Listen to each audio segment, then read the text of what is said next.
Hello and welcome back to the channel. This is Supercoach Challenges, and today we'll be looking at the round 19 review. And as you can see, it was another good round for the Supercoach Challenges team. We've moved up another 7,329 spots. We had a 2,641, putting us into it was a pretty high round 19 rank of 2,000. So we actually went down, but that's fine. We're doing really well with this team at the moment. And if you consider this was without Sean Darcy, we played Windhager instead, who scored quite well. I'm pretty happy with the score now. Obviously, Darcy's gone down, which means that we're going to have to do something about that. But otherwise, we're pretty happy with how the team is looking and ready to move on for the next, 4 rounds left. What are we going to make? We're going to make up 17,000 spots in 4 rounds to make that goal of 50,000. Can we do it? It's going to be a nail biter, so stick around. Give us a like, give us a subscribe, and if you're new here, because we might actually make it. And if you want to see how the team progress, go back to the start. I mean, you can skip. There's a lot of videos talking about who to pick each week, but maybe just go through the reviews and see how it went, because a few weeks ago in the buys, I did not think we'd get to this position, but we are moving up handily now. And realistically, it's going to be pretty interesting to see where we can end up. The only problem will be if we cop some more injuries, because our bench is pretty bleak. But hopefully we won't. And with that, let's get into the team. And so yeah, it was a really good week. So don't be fooled by the VC. We did not have Sicily VC. I accidentally left captain on Bont, which didn't matter because I probably would have taken the score either way. But as you can see, really happy with the team. I mean, the back six were very good. Only 2 under 100. Then we had, the midfield great. I mean, Goulden was a bit of a letdown, but otherwise really good from the midfield. This includes, I forgot that we didn't have Laird either. So we covered 2 positions and we did quite well. We actually had to play forward, which was probably the downer of this team. But he scored all right, I guess. A bit annoying, but we think Laird's back, so that's good, which means we can switch the team back to how we wanted it. So this will come to here. This on. Cameron's going to come. Now, I don't know whether I just want to hold Cameron and maybe go someone different. I don't know. We've got some choices. I think we can still afford Gorn, who seems like a pretty decent choice. We move this back to how I want to play it. Cameron on field. And then we will be trading Sean Darcy. So, otherwise, looking at the team, we were really happy with the defense.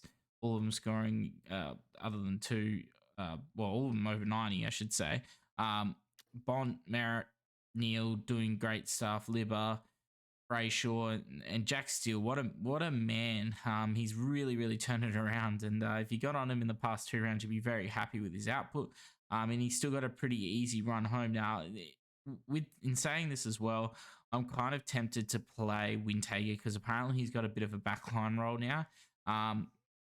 Not sure how he's going to score, but it might I think Hawthorn played late, so it could be interesting to see what we do there. I might actually be wrong. It was West Coast North. I think that's a late game that no one will care about, really, except maybe those, what picks are going to get. But Windhager could have a spot, so this could all change up. I'm not really sure. I probably like moving Sinclair up here just so that I can kind of have what I'm trying to work with here. But anyway, and Witts was fine. Not English. Cameron had a great game. The real blip was Goulden, and I guess forward to a degree. I mean, forward played as good. 58's fine. But there was probably a few other players that could have been a bit better. So looking at the teams, so we actually can't afford Gorn, and the best option seems to, we could go Marshall and just cut off because everyone's got Marshall, so that could be an option. The other one is Luke Jackson. Now, there was rumor going around that Marshall was injured and he played through it, so I'm not quite sure that this is the smartest. We could actually gain some positions by not having him. But yes, for those who don't know, And this is why I am trading Darcy. He is done for the season. So, um, uh, yeah, so not good. The reason I'm kind of thinking of going a ruckman is more because we can then cover, but also there's some other players we could pick as well. Let's. What can we get in the midfield? So we could get Doherty, who's been very, very good. We could also get, LDU would be a nice pod. I don't mind LDU, especially with their run of games. George Hewitt would be great if we had trades. If I have one more trade, I'd be definitely getting George Hewitt in as just like back up on the bench, but I don't. So we have just got one choice now. The problem with picking anyone other than uh what's his name? Picking anyone other than a ruckman is the fact that now I don't really have cover if Cameron or Witts goes down, which I don't like. So I'm kind of thinking that we will go a ruckman in the end, but I don't mind putting LDU and seeing how this all works. Now we go. What do we got? So leg comes off because he's injured. Yeah, I don't mind this. This is actually, and I'll discuss what I'm going to do with my VC and captain later. I know I've been kind of missing that in the past few videos, but I do have an ID there. So what would happen here is Laird would go on, and then we would be playing Day here. Man, this is really, really strong. I do like this.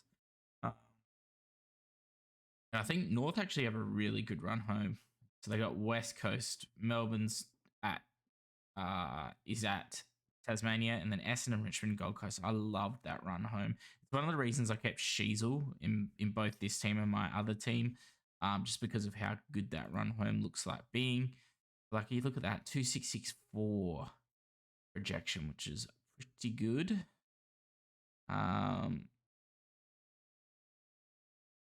So looking at this, yeah, team's quite good, but we just don't really know how to cover this. Now we're actually having to play Windhager here, but that, oh no, it literally couldn't be fixed by playing this way, because we don't have the midfield forwards that a lot of the other teams have, like Canelio. And I actually must have traded.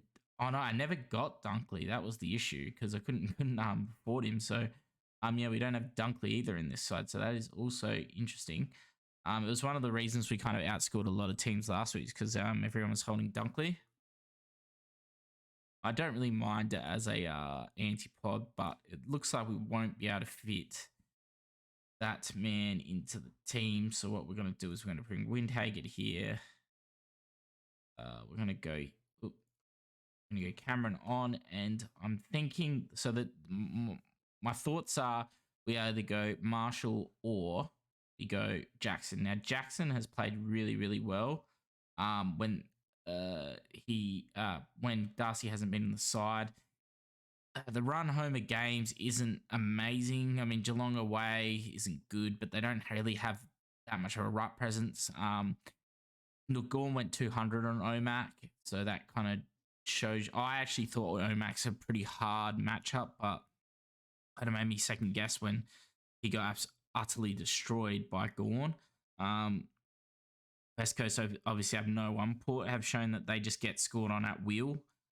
They don't seem to like Lysette. They don't really have anyone else backing up. So I think Lysette might have been subbed off last game. So yeah, that just seems ridiculous.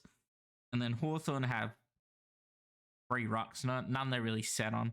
I guess Reeves, I think Reeves is missing 1 or 2 with a suspension due to a tackle. So that leaves Lloyd Meek and Ramsden or Lynch. I guess, oh, Jesus, they have 4 rucks. I think Lynch and Meek will be sharing the ruck duties. I'm not sure.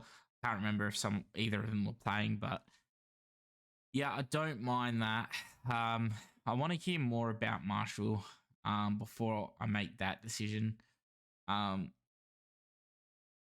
yeah, it seems like Marshall actually, yeah, Marshall also has a really good run home. I mean, Carlton, Richmond, Hawthorn, Geelong, Brisbane aren't actually that great. I don't love that.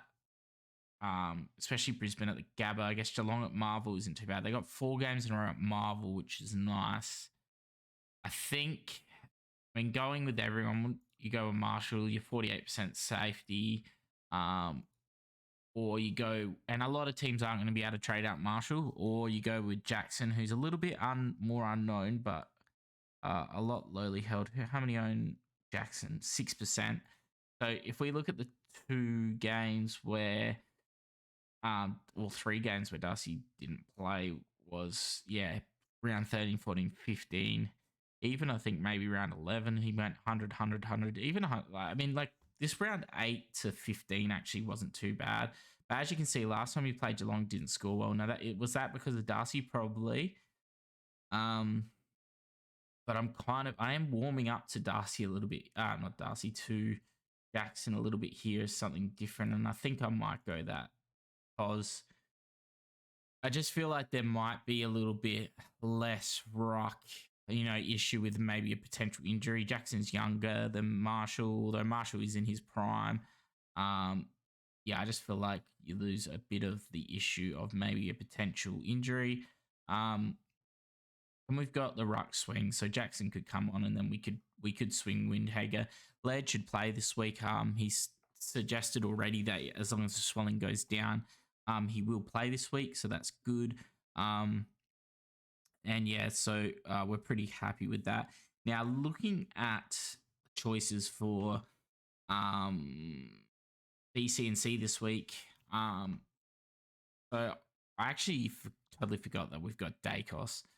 Probably was put off by his 99 this week, but he does have Carlton in the first game, which is actually quite tempting. But if you have like Stewart and Sicily, I feel like the Stewart VC against Fremantle could be very, very good. And then the captain for Sicily against St Kilda. Now, you'd have to think that St Kilda aren't going to play Sicily the same way they did last time he played them, where he scored 170 on them. And it feels like a risky captain, but if we look outside that at the teams and who we could pick, so it just feels a little bit hard to choose. I mean, Merritt against Sydney could be all right.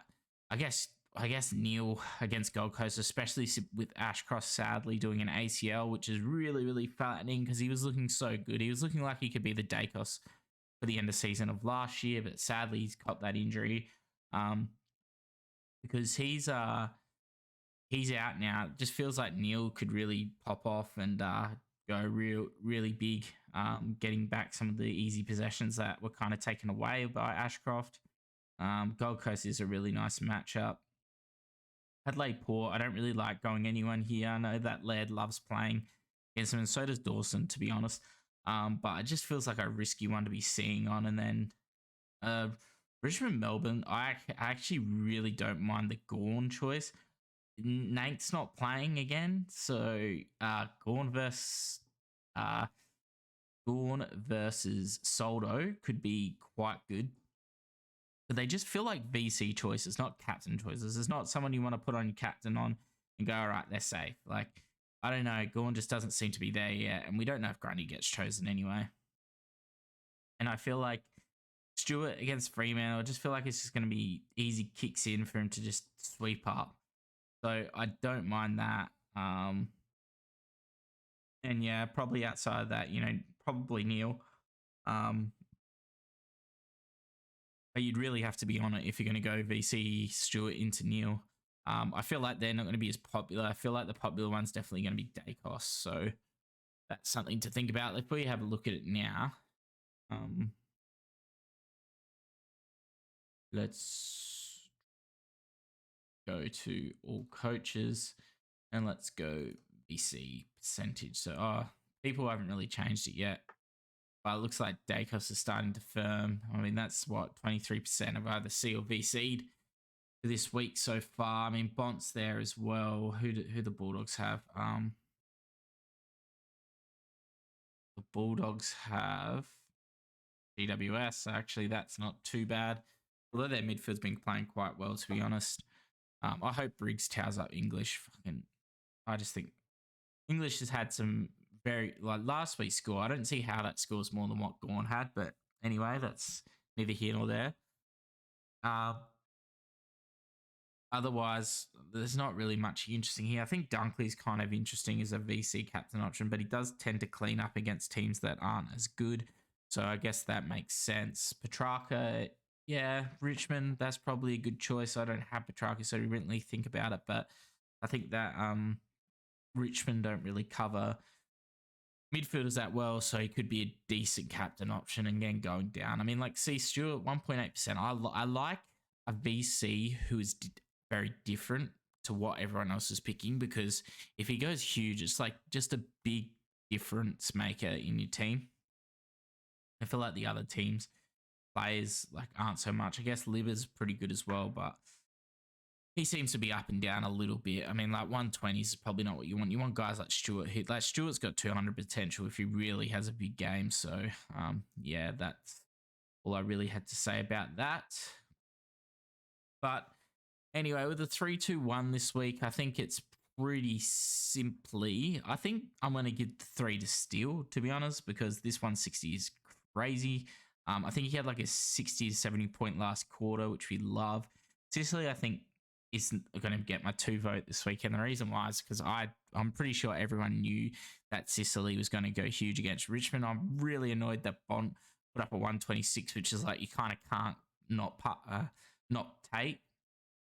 Being safe, but Jesus Christ, like Stewart and Sicily, really, you could have benefited from, and even guys like Steele, stuff like that. Like if you miss your VC and you went for a late one, like seemingly all scored really well.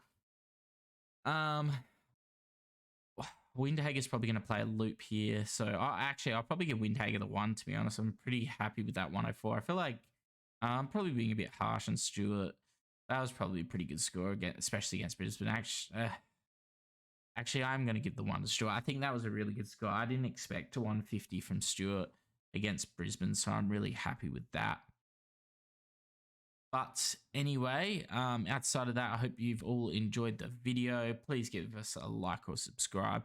As I said, we're really, closing into the end of the round, and I feel like, we set a goal of 50,000. I'm hoping to get there.